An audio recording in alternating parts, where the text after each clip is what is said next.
ადამიანები არც ვართ თანასწორები და ვერც ვიქნებით და არც უნდა ვიყოთ ჩემი აზრით.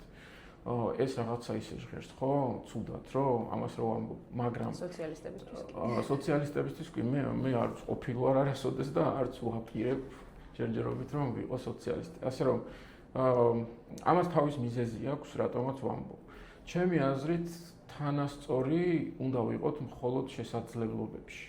ანუ ის გარემო და ის შესაძლებლობები, რომლებსაც მაგალითად სახელმწიფო გვიქმნის, ან მომავალში არ ვიცი რა იქნება საერთოდ დედამიწა, გლობალური მთავრობა, პლანეტა, მარსი თუ რა იქნება, მაგრამ ერთადერთი რაც შემიძლია თქვა არის ის, რომ უნდა გქონდეს თანაბარი შესაძლებლობები, რომ გამოვავლინოთ საკუთარი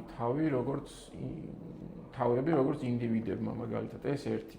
მეორე მხრივ ეს გარემო და კულტურა და ყველაფერი რაც მას ახლავს ძალიან მნიშვნელოვანია, იმიტომ რომ ადამიანებს სოციალური და ეკონომიკური კონტექსტი, ანუ shared, ესე გაზიარებული კონტექსტი თუ არა აქვს შექმნილი, ანუ არც დოვლად შექმნიან, არც ითანამშრომლებენ, არაფერ მსგავს არ იზამენ.